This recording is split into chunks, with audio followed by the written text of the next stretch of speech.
He's never bitten anyone. He's all bark and no bite. Once you have a grasp of the language of the amygdala, it's clear why logic-based interventions miss the mark. As you'll see later in the book, many cortex-based anxiety symptoms do respond to logical arguments, but when it comes to amygdala-based anxiety, there's only one sure way for the amygdala to learn: experience. The amygdala's reliance on experience for learning explains why hours of talk therapy or working through numerous self-help books may not help with anxiety. They may not be targeting the amygdala. If you want the amygdala to change its response to an object, for example, a mouse, or a situation, such as a noisy crowd, the amygdala needs experience with the object or situation for new learning to occur. Experience is most effective when the person interacts directly with the object or situation, although observing another person has also been shown to affect the amygdala. Olson, Nearing, and Phelps 2007. You can reason with the amygdala for hours, but if you're trying to change amygdala-based anxiety, that tactic won't be as effective as a few minutes of direct experience will be. So, to change your amygdala's fear response to, say, a mouse, you must be in the presence of a mouse in order to activate the memory circuits related to mice. Only then can new connections be made. Because the amygdala learns on the basis of associations or pairings, it must experience a change in these pairings for the circuitry to change.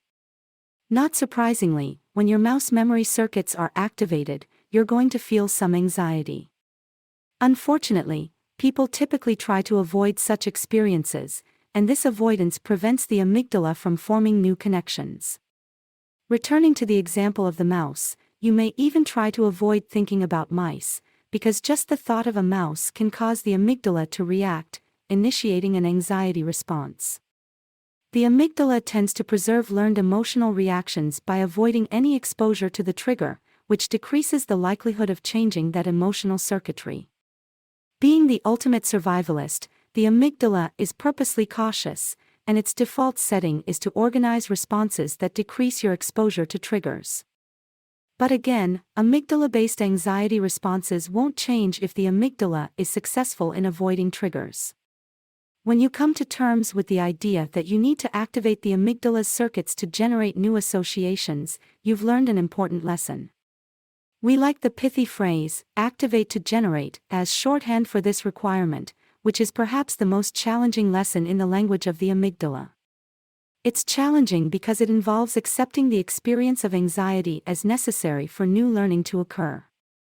By engaging in experiences that activate the amygdala's memory of a specific object or situation, you communicate to the amygdala in its own language and put it in the best situation for new circuits to form and new learning to occur. Summary. In this chapter, you've learned how the amygdala creates anxiety as a result of the associations it experiences.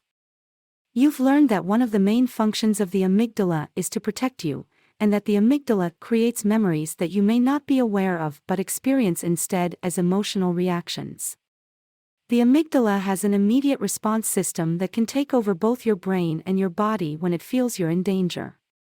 But the amygdala can learn from its experiences, and you can use the amygdala's own language of associations to make new connections. In chapters 7 and 8, you'll learn how to rewire the amygdala so that it responds in a calm way. If you've suffered with the mysteries of amygdala-based anxiety for years, this will provide an amazing feeling of empowerment.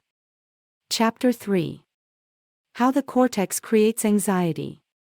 Although the amygdala pathway is very powerful in its ability to activate a variety of physical reactions instantly, anxiety can also have its origins in the cortex pathway. The cortex operates in a completely different way than the amygdala, but its responses and circuitry can prompt the amygdala to produce anxiety. Through this process, the cortex can create unnecessary anxiety and also worsen anxiety that originates in the amygdala. Once you understand how your cortex initiates or contributes to anxiety, you can see the possibilities for either interrupting or modifying cortex reactions to reduce your anxiety. Origins of anxiety in the cortex. The cortex can initiate anxiety in two general ways. The first involves how the cortex processes sensory information, such as sights and sounds.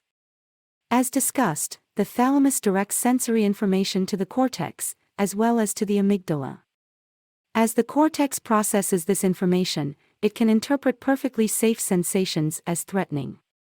It then sends a message along to the amygdala that can produce anxiety. In this case, the cortex turns a rather neutral experience that wouldn't naturally activate the amygdala into a threat, causing the amygdala to react by creating an anxiety response.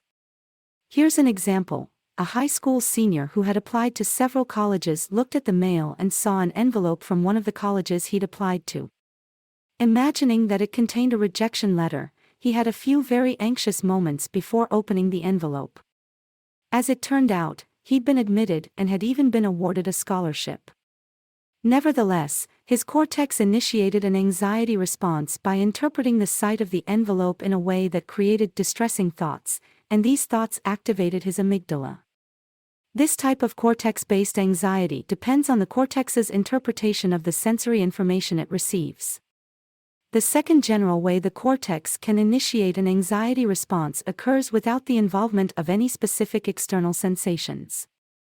For example, when worries or distressing thoughts are produced in the cortex, this can activate the amygdala to produce an anxiety response even though the person hasn't seen, heard, or felt anything that's dangerous in any way. An example would be parents of an infant who leave their little boy with a babysitter to go out for dinner and suddenly begin to have concerns about their child's safety. Even though the boy is perfectly safe, the parents imagine that he's in distress or being neglected by the sitter. Thoughts and images like these can activate the amygdala even though there's no sensory information indicating that the child is in danger. Cognitive fusion. Before we examine these two general ways in which the cortex creates anxiety, we want to address a process that can occur in both, cognitive fusion, or believing in the absolute truth of mere thoughts. It's one of the biggest problems created in the cortex, which can produce a rigid belief that thoughts and emotions should be treated as though they reflect an ultimate reality that can't be questioned. Both the high school senior and the worried parents in the examples above may have fallen victim to cognitive fusion by taking their negative thoughts and images too seriously.